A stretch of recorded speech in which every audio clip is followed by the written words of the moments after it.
ایک بات پلو باندھ لیں، وقت کی قدر وقت پر کر لیں۔ وقت کے پاس بھی اتنا وقت نہیں ہے کہ آپ کو دوبارہ وقت دے سکے۔ زندگی ایسی تیز رفتاری سے چل رہی ہے کہ دوبارہ آپ کو گزرا ہوا لمحہ نہیں ملے گا۔ السلام علیکم ورحمۃ اللہ وبرکاتہ۔ قرآن مجید کی ایک آیت میں اللہ رب العزت ارشاد فرماتے ہیں وَكُلُّهُمْ آتِيهِ يَوْمَ الْقِيَامَةِ فَرْدًا، قیامت کے دن ہر شخص تنہا اللہ کی بارگاہ میں حاضری دے گا۔ دنیا میں انسان اکیلے آیا ہے، اکیلے جائے گا، آتے وقت بھی کوئی اس کا ساتھ نہیں دیا ہے، دنیا سے جاتے وقت بھی قبر میں اس کا ساتھ کوئی نہیں دے گا۔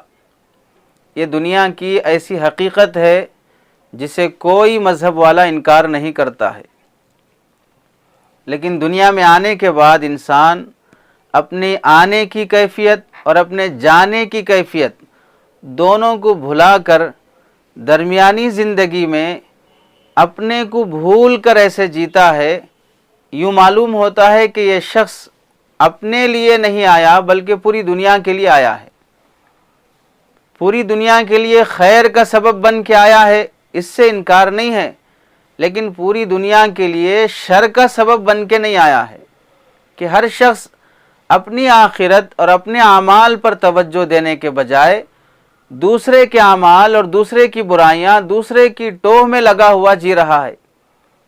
فلاں کیا کر رہا ہے، فلاں کیا بول رہا ہے، فلاں کیا کما رہا ہے، فلاں کیا کھا رہا ہے، دوسروں کی زندگیاں اس پر تبصرے اور اس پر تذکرے انسان کی زندگی کا ایک حصہ بن چکا ہے۔ ایک شخص امام صاحب کے پاس آیا، کہنے لگا کہ امام صاحب کل سے میں مسجد نہیں آؤں گا نماز پڑھنے کے لیے۔ امام صاحب نے پوچھا کیا بات ہے؟ تو کہنے لگا کہ مسجد آ کے دیکھتا ہوں پہلے لوگ قرآن لے کے ہاتھ میں بیٹھتے تھے، نمازیں پڑھتے تھے، ذکر و اذکار کرتے تھے، دعا درود کرتے تھے، رونا دھونا ہوتا تھا، اب آ کے دیکھ رہا ہوں تو ہر کوئی موبائل ہاتھ میں لے کے بیٹھا ہے، تسبیح کسی کے ہاتھ میں نظر نہیں آ رہی ہے، قرآن کسی کے ہاتھ میں نہیں ہے، حلقے لگا کر گروپ بنا کر لوگ حکومت پہ تبصرے کر رہے ہیں، ایک دوسرے کی غیبتیں کر رہے ہیں، یہاں بیٹھ کر بھی چیٹنگ ہو رہی ہے، فیس بک پر ویڈیو دیکھے جا رہے ہیں، یوٹیوب کا استعمال مسجد کی صف میں بیٹھ کر بھی ہو رہا ہے۔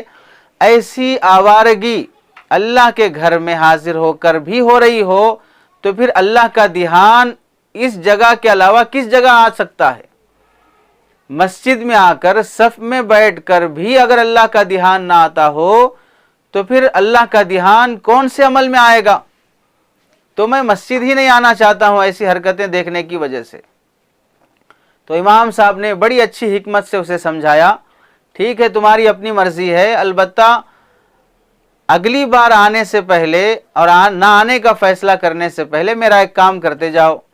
کام کیا ہے؟ امام صاحب نے بلایا اور ایک کٹورے میں پانی دیا اور یہ کہا کہ کٹورا بھر کے پانی لے لو اور مسجد کا ایک چکر لگا دو صفوں کے پاس سے، اس بات کا دھیان رہے کہ کٹوروں میں سے کوئی ایک دو قطرے پانی زمین پر نہ گرے، اس حفاظت کے ساتھ 2 چکر مسجد کے لگا کے لا لو۔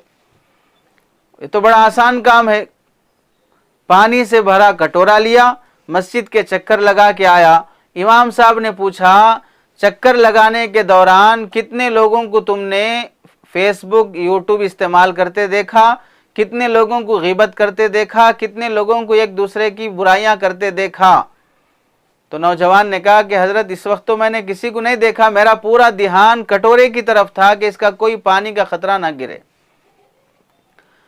تو امام صاحب نے بڑی حکمت سے سمجھایا، میں بھی انسان تو بھی انسان ہے، میری ایک نصیحت پر کٹورے کے پانی کی حفاظت کی خاطر مسجد میں بیٹھے ہوئے تمام لوگوں سے بے خیال ہو کر ایک کٹورے کی طرف تو نے اپنی توجہ لگائی اور کسی کا عمل تجھے دکھائی نہیں دیا۔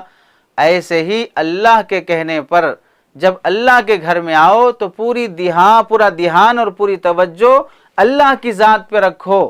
جیسے کٹورے پر توجہ رکھی تو خطرہ نہیں گرا، ایک پانی کا خطرہ بھی، ایسے اگر مسجد آنے کے بعد اللہ کی طرف اگر اپنا دھیان رکھو گے تو اب جیسے لوگوں کا غیبت کرنا، یوٹیوب استعمال کرنا، موبائل سے کھیلنا، یہ ان کی بدعملی کی طرف تمہاری نگاہ اور توجہ نہیں گئی، ایسے ہی جب اللہ کے گھر میں اپنی آخرت اپنے رب کو منانے کے لیے جب آؤ گے اور لوگوں کے عمل کی طرف تمہاری توجہ نہیں رہے گی تو پھر تمہیں لوگوں سے کوئی شکایت نہیں رہے گی۔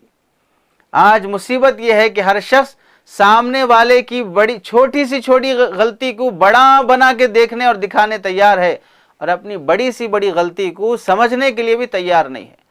اور یاد رکھیں، دنیا کی حقیقت ہے، انسان کی آنکھیں دنیا کی ہر چیز دیکھتی ہے، لیکن جب کوئی چیز اس کی آنکھ میں آ جاتی ہے تو پھر یہ اپنی چیز بھی نہیں دیکھ سکتی ہے۔ آنکھ میں اگر آپ کے کوئی کنکر گر جائے اور کوئی اس طرح کی ایسی چیز پتھر وغیرہ اور کوئی کچرا گر جائے تو کچرا آنکھ نہیں دیکھ سکتی جو آنکھ میں گرا ہے۔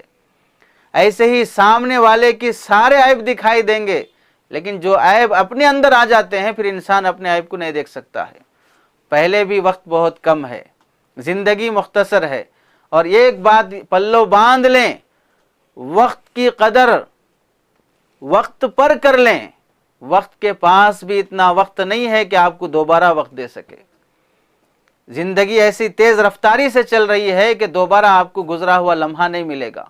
اس واسطے اپنے اعمال کی طرف توجہ ہونی چاہیے۔ اللہ سے دعا ہے کہ اللہ تعالیٰ اسے سمجھنے اور اپنانے کی توفیق عطا فرمائے۔